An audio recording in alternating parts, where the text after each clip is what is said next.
नमस्कार, जय हिंद। पूरे देशवासियों को मेरी ओर से हार्दिक बधाई। देखो, हमारा कुदरत भगवान बड़ा मेहरबान है। एक एक पॉइंट पे नज़र बनी पड़ी है और कण कण के अंदर कुदरत भगवान बसता है। लेकिन हम इतने मूर्ख बन चुके हैं, कुछ इंसान इतने भटक चुके हैं, उसमें अपने राजनीतिक फ़ायदा के लिए हर उसमें हद को पार कर देते हैं।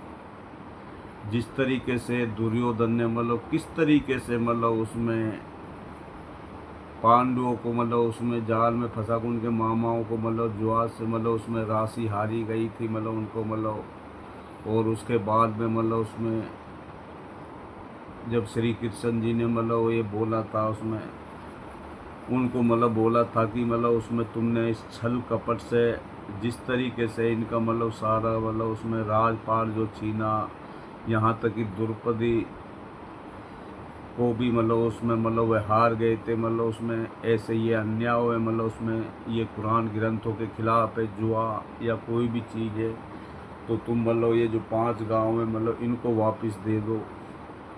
तो उन्होंने वह भी नहीं दिए थे, जुआ वाली राशि भी नहीं दी थी। उसके बाद में उन्होंने उसमें इतना आतंक कर दिया था दुर्योधन ने उसमें। लेकिन उसमें जब अर्जुन से श्री कृष्ण जी ने बोला था कि उसमें ये युद्ध करना बहुत ज़रूरी है। अगर ये युद्ध नहीं होगा तो ये विनाशकारी है, ये राक्षस ही है, इनका ये पूरी दुनिया को नष्ट कर देंगे।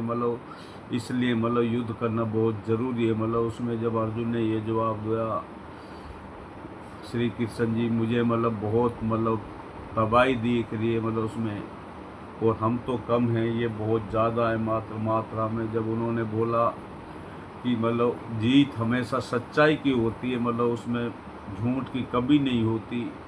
कितना भी हो मैं सच्चाई के साथ दूंगा, कोई भी हो मैं सच्चाई के साथ दूंगा। जब युद्ध हुआ तो उसमें दुर्योधन की उसमें कितनी उसमें पांडवों की तरफ से अभिमन्यु वगैरह सारे उनकी भी जान गई थी। किस तरीके से युद्ध हुआ था, तो उसमें उसमें सच्चाई की जीत हुई और पांडवों की जीत हुई, दुर्योधन की हार हुई। तो उसमें ये वह दुर्योधन है, वह कंस है, वह रावण है।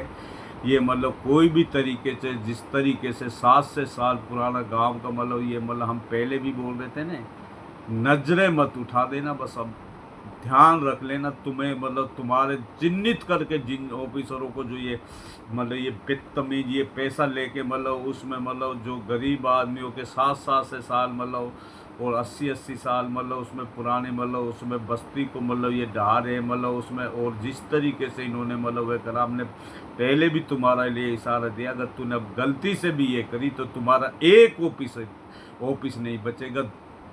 दुष्टो तुम इस तरीके से तबाही में उसमें ऐसे सैलाब कुदरत भगवान भेजने वाला है। ये हम नहीं, हमारा कुदरत भगवान बोल रहा है। ये श्री कृष्ण जी की नगरी बन गई। ये यहाँ से दिल्ली फरीदाबाद से लेके डीग जिला मथुरा ताज रोड से लेके अलवर डिस्ट्रिक्ट से लेके नौगांवा भट्टी से लेके ये सारा कृष्ण कि द्वार की नगरी बन रही है। अगर इसके अंदर किसी ने भी छेड़छाड़ करी तो ये देख तो तुम तब तुम्हारा मिटना तय है, तुम मत मिट के राख हो जाओगे। जालिमो, तुम अभी भी तुम जिस तरीके से तुम अपनी राजनीति के लिए एक दूसरे को उसमें पागल बनाते हो। जो अच्छे भले आदमी होता, जो किसान होता, जो उसमें 7-7 से साल 8-8 से साल पुराना गांव को तुम मिटाने चाहते हो, तुम्हें शर्म के डूब के मर जाना चाहिए। बदतमीज कहीं के इस तरीके से ये चुनाव आयोग और ये मोदी, ये उसमें अमित शाह बदतमीज तुम्हें जो आधार कार्ड उसमें जो बैंक में आधार कार्ड लिंक होता, मेन चीज़ आधार कार्ड से पहले पहचान पत्र से भी बनाई जाती थी, लेकिन अब मेन आधार कार्ड से माना गया था ना। उसमें जो वोटरों को तुम उसमें दुनिया भर के किंतु परंतु में 10-11 जो वे आईडी लगा रहे हो, उसमें समय कुछ रहा नहीं। और सुप्रीम कोर्ट आए ने कि तुम्हें उसमें बता रहा कपिल सिब्बल से लेकर उसके बाद में तुम्हें शर्म नहीं आती तुम, क्योंकि तुम दोगले हो ने, कंस की औलाद हो ने तुम। तुम रावण की औलाद हो, तुम इतने बुरे हालात होने वाले, तुम्हारे मिट के राख हो जाएगी।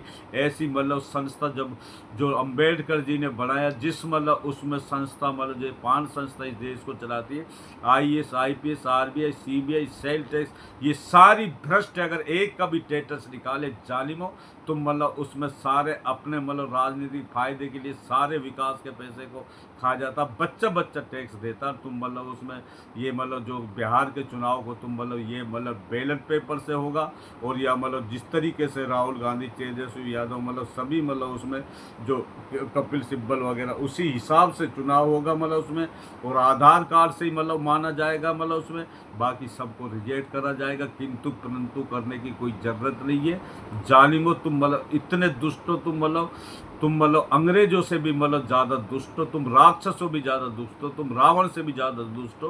तुमने राजनीति के लिए क्या कर्म नहीं करा इस देश के अंदर, जब से तुम्हारे 11 साल से ये सरकार आई, ये बीजेपी आरएसएस बदतमीजों ने मतलब इस देश का बुरे हालात कर दिए। नोटबंदी, गोधरा कांड से लेके नोटबंदी बगैर संसद तुमने मतलब पास करा के पूरी देश की अर्थव्यवस्था बर्बाद कर दी। किस तरीके अगर एक बैंक का भी स्टेटस निकाला जाए, एक में भी कितने मतलब उसमें सारी बैंक ये उधरती चली जाएंगी। मतलब जालिम आदमी, जिस तरीके से तुमने मतलब दिल्ली झगड़ा, गली के गली मणिपुर पूरा जला के राख कर दिए, महाकुंभ में कितने हिंदू तुमने मारे, मतलब उसमें तुम्हें श्रम के डूब के मर जाना चाहिए। फौजियों की किस तरीके से जान ली, पहलवानों के साथ किस तरीके से अत्याचार करा, और मणिपुर में मतलब नंग मतलब औरत मतलब उसमें घुमाई गई। तुम जालिम आदमी हो, तुम वे मतलब राक्षस हो, लेकिन कुदरत भगवान की नज़र एक एक पोल पे बड़ी पड़ी। तुम बचने वाले नहीं हो। तुम जितना मर्जी कोशिश करो, जैसे इजराइल का हाल हुआ ना, मतलब वह तरह तराइम कर दिया, मतलब उसमें अकेला ईरान है, मतलब पूरी दुनिया मतलब उसके साथ लग गई मतलब उसमें।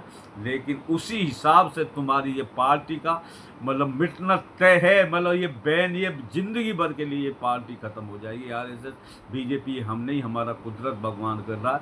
कभी कुछ मतलब निकाल रहे हो, मतलब उस दिन से मतलब ये कांवड़ यात्रा कह रही है दिल्ली में कोई मीट है, कोई उसकी मतलब उसमें जगह जब ये कांवड़ जो निकलेगी, हम ये नहीं कह रहे कांवड़ या सभी मतलब धर्म अच्छाई के रूप बताता, लेकिन जो उसके अंदर मतलब गांजा और सारी सिमेंट वगैरह पीते जो कांवड़ लेने जाता, कोई थोड़ा भी टच हो जाता तो ये कांवड़िया किस तरीके से हुड़दंग बताते, बेतमीज बेशरम कहीं को।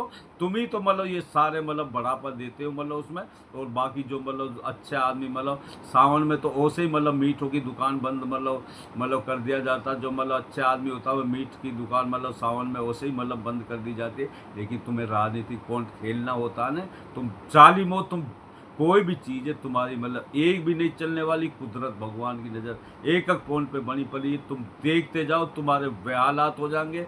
तुम मतलब मौत की भीख मांगोगे, लेकिन मौत भी तुम्हें तड़पा तड़पा के मारने वाली। जालिम आदमी हो। हम तो ये कह रहा, सुबह का भूला अगर शाम को वापस आ जा तो उसको भूला नहीं कहलाता। मिलजुल के सभी देश मतलब चला बढ़िया ढंग से तरीके से मतलब सिस्टम से। अगर सुबह का भूला शाम को वापस आ जा तो उसको भूला नहीं कहा। लेकिन तुम बेशरमों को शर्म नहीं आती तुम्हें मतलब उसमें कोई भी चीज़ के लिए मतलब राजनीति के लिए मतलब गरीबों का आशियाना ढहाने के लिए तुम्हें मतलब अपनी मतलब राजनीति की रोटी सेकनी होती है ना। बेशरम कहीं के बेशरम, कितने उदाहरण देवे तुम्हारे लिए रोजाना हम मतलब यही देते।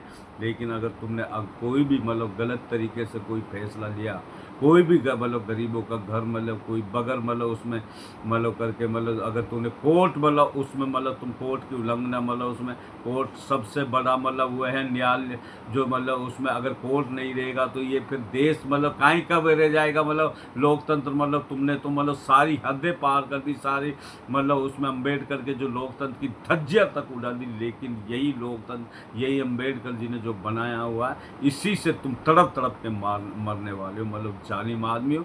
तुम जितना मर्जी इसको कोशिश कर लो, तुम्हारी मतलब बहुत हो गई। मतलब अब तुम्हारी कोई भी बात चलने वाली नहीं है। तुम मतलब हर मकसद में मतलब फेल हो चुके हो। तुमने जिस तरीके से इस देश को, देशवासियों को जिस तरीके से तुमने घाव दिया जालिमो, वह तो तुम्हें भुगतना पड़ेगा। जैसे कर दी वैसे भरनी, ना माने तो करके देखो, वरना तुम भर के देखना जालिमो। जिस तरीके से तुमने मतलब उसमें हाहाकार मचाया, पूरे देश को तुमने हर आदमी डिप्रेशन में डाल दिया। मतलब बदतमीज बेशरम कहेंगे। तुम नौकरी तो तुम देते नहीं, और मतलब उसमें बाकी मतलब जो मतलब उसमें 80-80 साल से गरीब आदमी अपने बच्चों को कैसे कैसे पालते, किस तरीके से अपने मतलब घर को बनाते, और उस तरीके से तुम उसको ही मतलब तुम मतलब तोड़ने चाहते हो। बेशरम कहीं को, तुम्हें शर्म के डूब के मर जाना चाहिए। तुम अगर किसी का भला भी नहीं करे तो बुरा भी नहीं करना चाहिए, बेशरम कहीं को। लेकिन तुम्हें मतलब पता नहीं तुम किस गंदी नाली के कीड़े की औलाद हो तुम, मतलब बेशरम कहीं को। और मतलब रोजाना स्पीच देते ही हम मतलब उसमें, बाकी सुप्रीम कोर्ट जो भी करेगा वो मतलब सही करेगा उसमें।